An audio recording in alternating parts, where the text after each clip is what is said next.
Welcome to Dr. Cindy Speaks, regular musings and reflections on politics, current events. Dr. Cindy Banyai is a mom and small business owner fighting for our water, our health, our community. She's running for the people of Southwest Florida, trying to flip Florida 19 from red to blue. Listen as she speaks truth to power.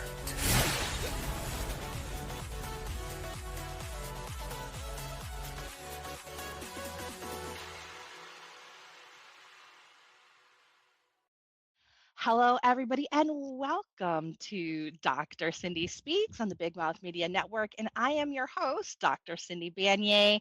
We are filming this episode here on April 15th, 2026. It's tax day, which always leaves a nasty taste in your mouth. But, you know, it's also the FEC filing day.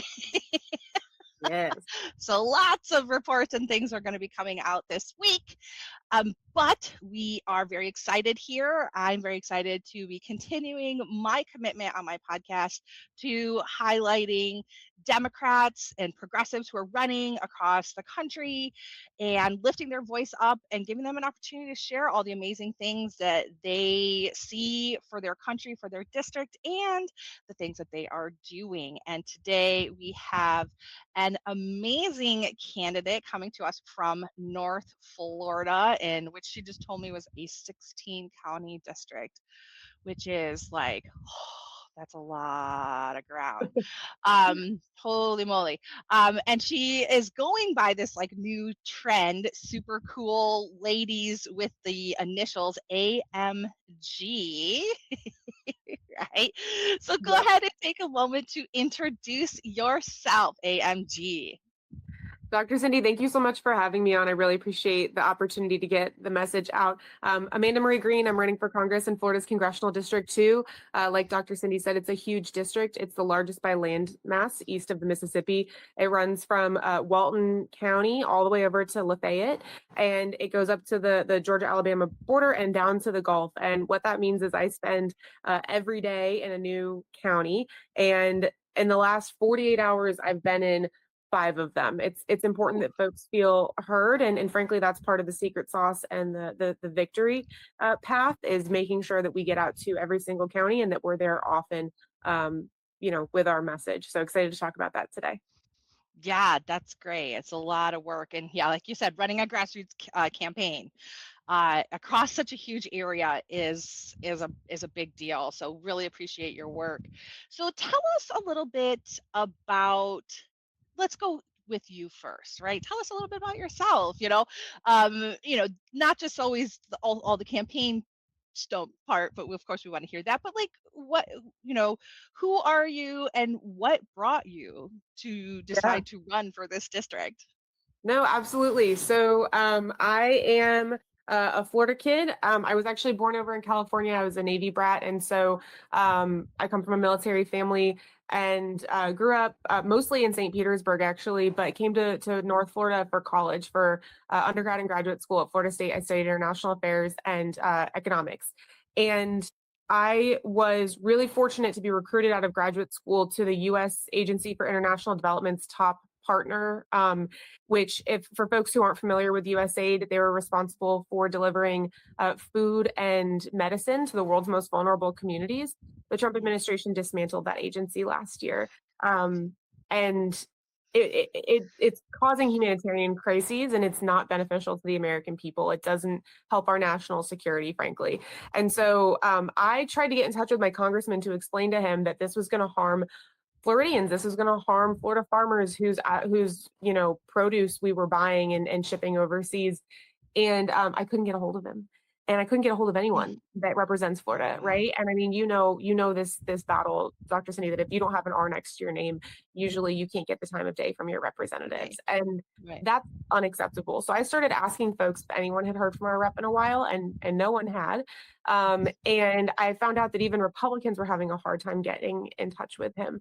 And so I decided, taxation without representation, and they're going to dismantle what is our most effective way to build allyship and keep our troops safe. Frankly, the best way to avoid using hard power is to have strong soft power.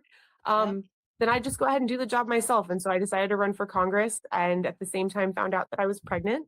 And so I actually was a very pregnant candidate on the campaign trail last year, Good for and you. delivered my son. Thank you. Delivered my son in January, and he just turned 3 months old. So it's been really fun to become a new mother and also a congressional candidate in the same chapter of my life. Wow, that's amazing. Okay, and so like now I'm very excited because I'm also an international relations person. I have an undergraduate degree in international relations. I have a master's degree in international cooperation policy because I studied in Japan, and then my doctorate actually continued that work. And I worked for the Japanese counterpart of USAID, which is JICA, Japan International Yep. Cooperation Agency. So I felt very much the same way as you. Actually, when I came back to the US, I applied for USAID. I got bounced because I lived abroad for 8 years, but that's a whole nother story.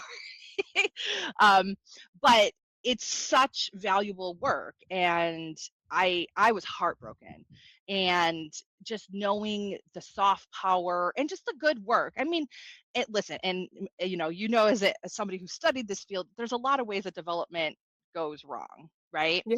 And there's a lot of critique on it, but the good that it did, and this era from like the 90s through the 2010s, the global international development world, accomplished major things, everything from the Millennium Development Goals into the Sustainable Development Goals, basically having the rate of poverty, global poverty, Yep. and that kept people alive, and it kept us safe, because folks who have enough to live and eat are far less likely to become radicalized and create strife and terrorism and things like that. So there is like a security component to it, right? It's really smart power. I hate that people call it soft power, because it's like it makes it feel like it's foo-foo. It's not foo-foo. It is really strategic. It's a good return on investment, and it materially improves people's lives around the world. So I knew that we were in real big trouble when the first agency that they had targeted was USAID, and they were dismantling it and pulling it apart, and just like it was nothing, and joking that it was like some sort of like money laundering operation to Democrats, which is just ridiculous and angering, and it just showed how really out of touch Trump was, and Doge and the Doge Bros and stuff like that. So, can you tell us a little bit more? Were you actually in like DC? What was So your office, or were you abroad? I mean, where were you when all those Doge cuts were going on? yeah, so I was already living in North Florida. My husband and I, when we decided to expand our family, we didn't know it was going to take years and years for me to get pregnant. When we decided to expand our family in 2021, we moved home to North Florida. My parents are all here. I've got 4 parents, my mom, my dad, and my bonus mom and bonus dad, because they're remarried.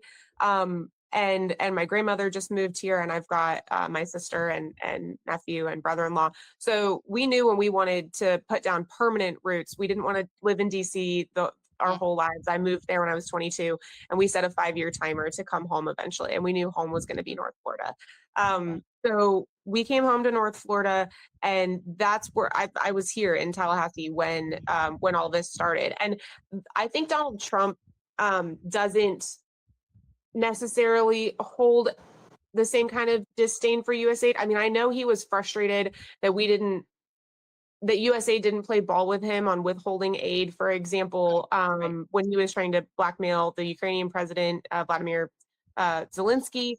And I can tell you, though, I mean, something that I find fascinating was Elon Musk going after USAID. I know for a fact Elon Musk has held USAID contracts because I was in the room where the deal was struck, right? And so this man was under active investigation with the Office of Inspector General. And so for him to then be given the keys to dismantle that agency, the first person they fired was the Inspector General. And for those who aren't familiar with what an Inspector General is, when you believe that there's fraud, waste, and abuse going on at a federal agency or with one of their contractors, you call the Inspector General. And these guys are badass. They're usually former military. They're always lawyers. They're sometimes former DOJ. And they specialize in investigating some of the most offensive financial and criminal issues that we see on, because there's fraud, waste, and abuse could be anywhere, right? And it's important to have systems in place that allow you to address them when they're identified.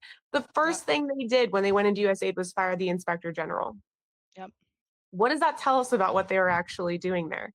Yeah. You know, and so that's part of what I'm trying to explain to folks when they ask me what I'm going to Congress to do. First and foremost, I'm going to Congress to serve my district. We haven't had someone bring money back to this district commensurate with the federal taxes we pay. That's unacceptable. And this district is hardworking, but we don't have enough here. We've got a lot of hungry kids, and we've got a really terrible access to rural healthcare. But secondarily, I watched how slow Congress responded to the dismantling of an important agency, and I don't think there's room to bring USAID back at this point, but there is room to defend the agencies and institutions and Constitution that remains, and we need a stronger Congress to do that. And that's a big part of the platform and why I'm running. Yeah. Yeah. Man, did you hit the nail on the head with that? Yeah. And I think that was the biggest heartbreak for me too, watching, from my area in Southwest Florida, having, give it a go like you in Congress, knowing that my congressman was just there.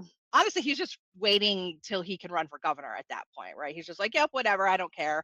Just the next rung up, whatever, taking whatever donations he could gather in, because it's all about crony politics, patronage networks, and stuff like that. And just watching the inaction in Congress, like just, oh, well, Trump is destroying the entire government, and just let these like 20-year-old guys using an AI program decide which programs get cut. Like, they had no idea what they were doing. It was so shocking. And I think the dysfunction of it really hit Americans too, that were like, how is nobody going to do anything? Like, how are we going to stop him? He's just going to allow people who aren't even like technical employees to go in and like bar the door and have access to all the data. It was really shocking. Well, and I think that's they tried to create God, not Schrodinger's cat. What is it where you require two things to be true, essentially? Elon Musk was both appointed and not appointed, so therefore he didn't need to be confirmed by Congress, but also he can't be called back to Congress for inappropriately using his authority or whatever authority was bestowed upon him. I think that's one of the, and hear me out, I think that's one of the silver linings of what this administration has done for us, is they've stress tested our democracy in a way that I didn't think anyone would ever stress test it, right? And what you do when you see a stress test, if you're an engineer or a project manager, you get to look at where the cracks are. And I think it's the responsibility of this next round of Congress, and hopefully we have a lot of freshmen coming in to this next session. It's our responsibility to look at those cracks and fill them and address them, because we can't have an office that is essentially comes down to there being a gentleman's agreement about how you behave when you're the president of the United States. We're not always going to have a gentleman. We found out what that looks like. Yeah, I think, you're again totally spot on with that we had it was rules, it was norms, right? It wasn't even law. And then what I also think we have been shown through the Trump administration and his various cronies from top to bottom is the willingness to use legal theories and legislation to push agendas in their own way as well. Like, we've seen that with the overturning of Roe, and like that was a strategy, by the way, for that wasn't just like one day, Roe was turned over. No, it was laws that were put into legislators' hands by far-right extremist groups that were then passed in state legislatures, and then they set up test cases. That's Mississippi, Texas, Florida, to push and run at the gates to overturn Roe. And I think that we have to just be really think about all of that in terms of how it is that we're going to be doing legislation, and really earnestly working for the people. So, okay, wow, obviously you and I can like go off on this forever, and we definitely should at some point. But I want also folks to hear more about the campaign. Like, so in your district, what are you seeing, and what are you going to be bringing as the new congressional representative for Florida 2? That's a great question. So what I'm seeing is both heartening and hard, frankly. I've spent my career addressing famine and lack of access to healthcare. And what I see in this district is not quite that extreme, but I see hunger and I see lack of access to affordable and quality healthcare. And so I spend a lot of time asking farmers what they need. I spend a lot of time asking midwives what the stats look like.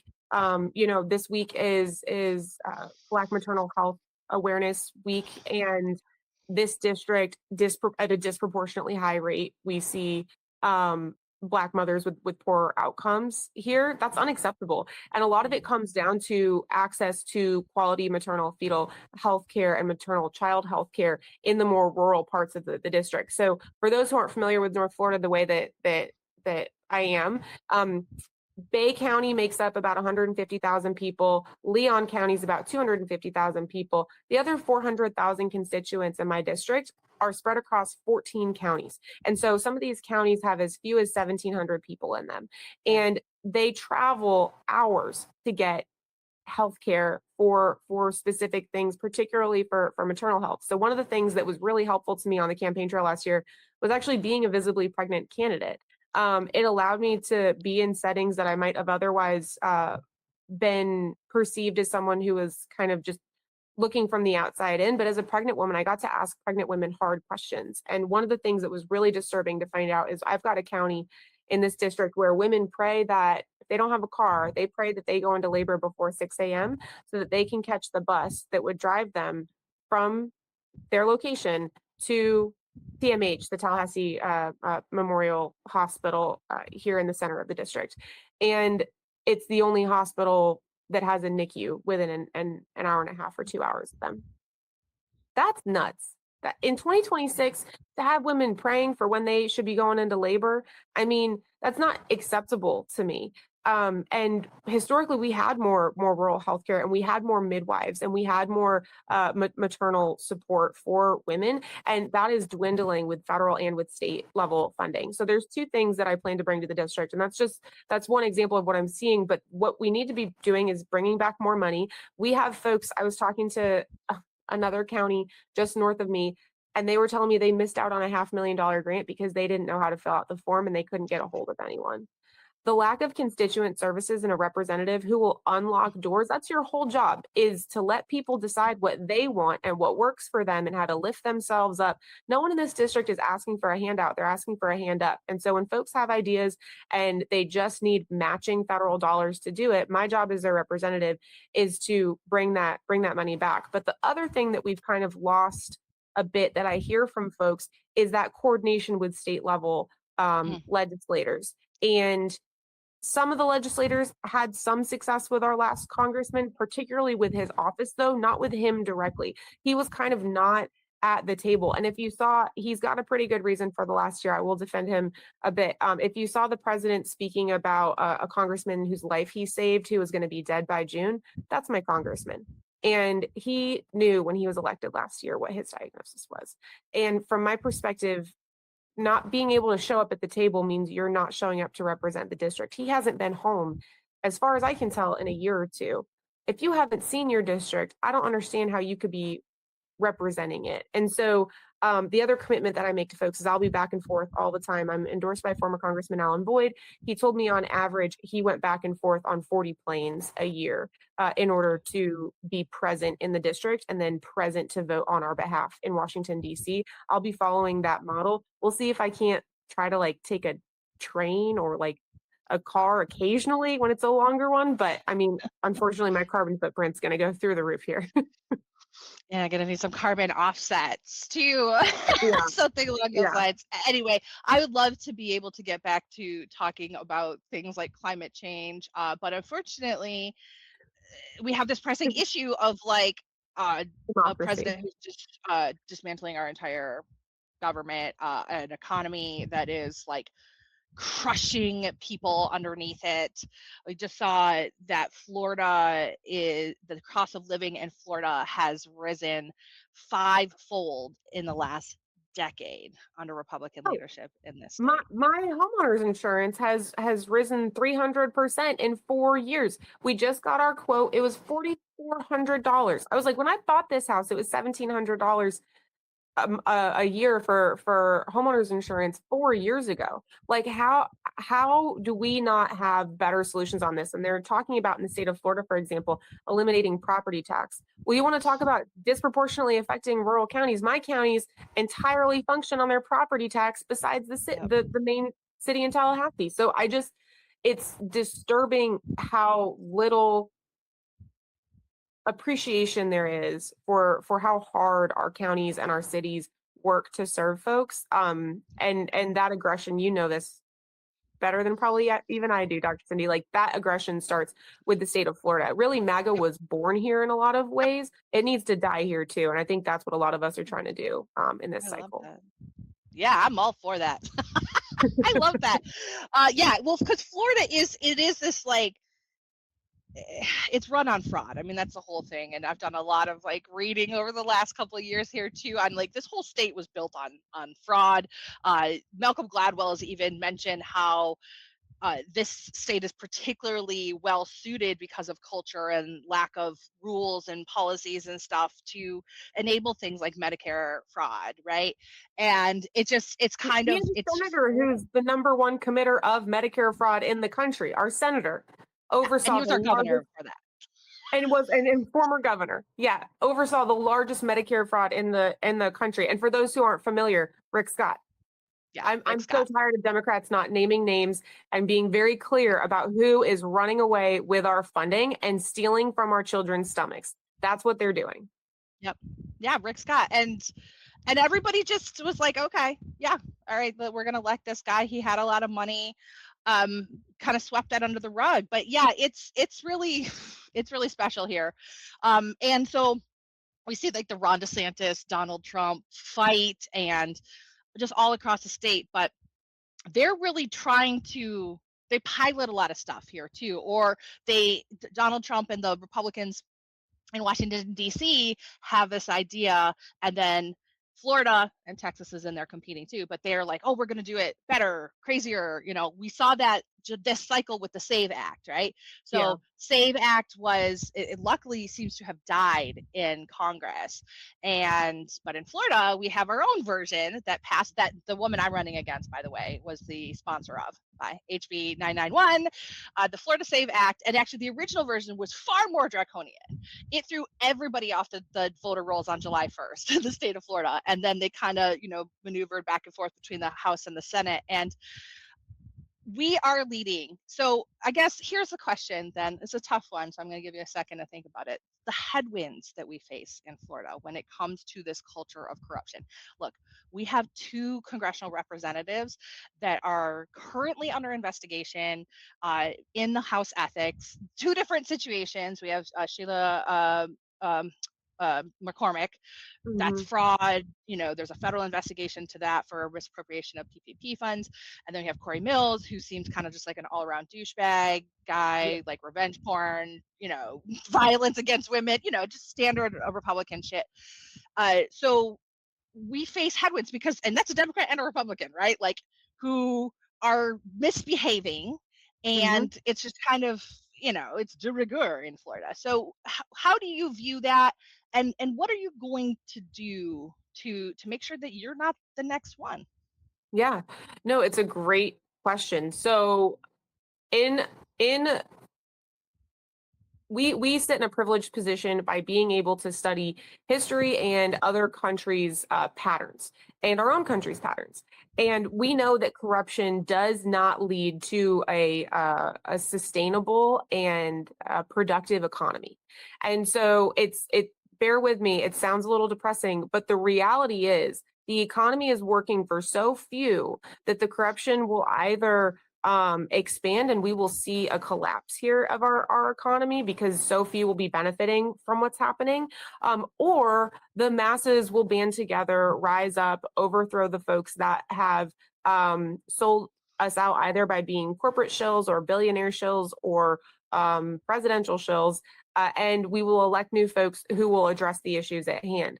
I believe in the American people, and I believe in Floridians to say it that enough is enough, particularly in this cycle. And so we're going to be doing the second thing. We're not going to be letting our economy fall to the hands of a few. It's going to be an uphill battle, and we're going to need smart people and even smarter advisors to make sure that we're pushing forward legislation that helps us unravel some of this. But the reality is we haven't had a super fresh Congress in a long time. And I think that that's part of the secret sauce to taking back our country and taking back our economy. And when I say that, I actually don't mean from Republicans or from MAGA. I mean from the elitist few. There are like 8 guys that are pulling the strings and benefit from all of us fighting.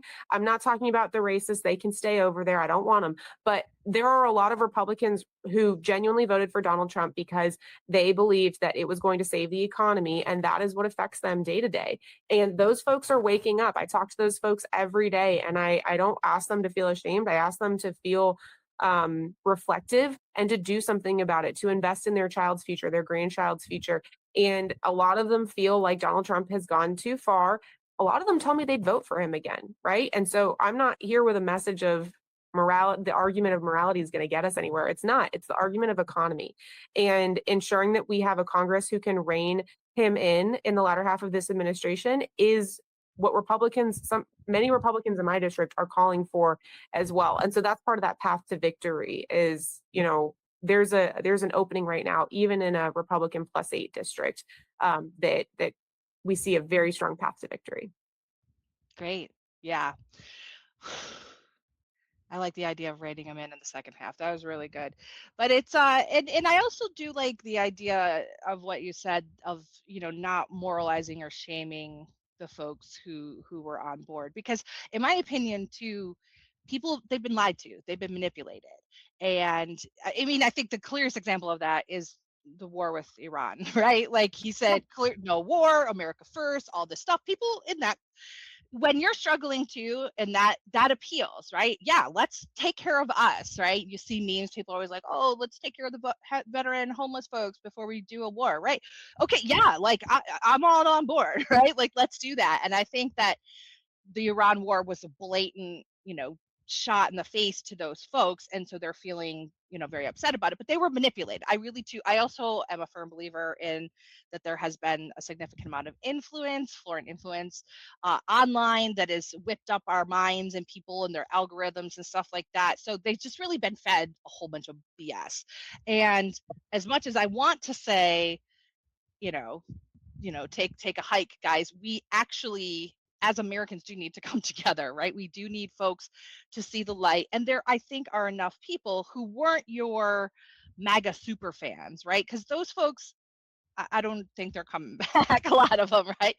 But the people who, they were thinking about a couple different issues, they have the opportunity to see something different. So you said that your economy messages on the economy. So how else are you talking to those folks who may be having a change of heart? The way that we're talking to folks is by being open about what's impacting them, because the answers don't change a lot when I talk to, Republicans or Democrats. And I hear everyone saying things like, we need to bring the temperature down so we can all have productive conversations again. And one of the things that I think Congress needs to be held responsible to doing in this next cycle is addressing that foreign influence. Now, I am a very big defender of our constitutional liberties and rights, and censoring people's First Amendment rights is actually not something I'm supportive of at all. And that goes both ways, right? What I am supportive of is holding social media firms accountable for allowing bots to propagate ideas that are hateful, harmful, and divide this country, because those bots don't exist here, right? They come out of Russia, they come out of Iran, they come out of China.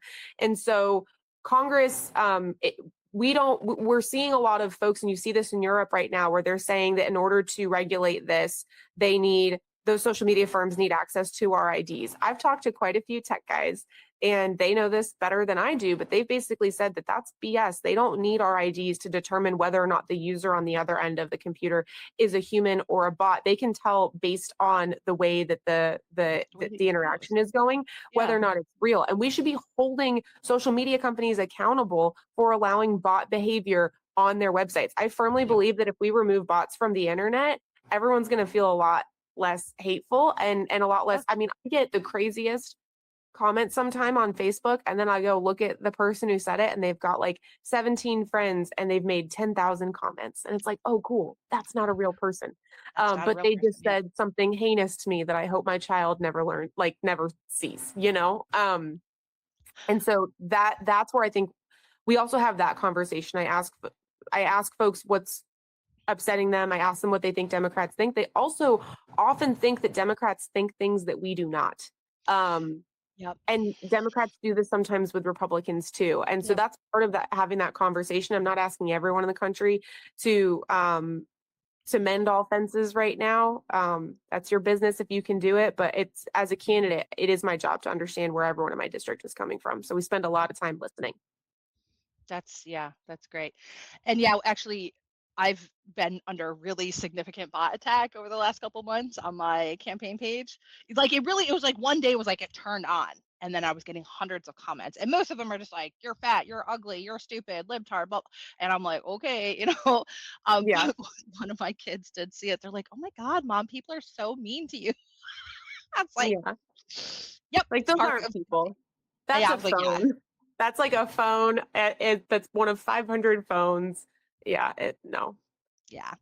Oh, all right. Well, good. So this has been an amazing conversation. I'm so excited for your candidacy. I do, and I sounds like you're putting in the work. You already told me, if those of you that this is beforehand, but Yep. she's got every room of her house occupied with campaign activities. So she's she's doing this Yep. interview in a very secluded spot.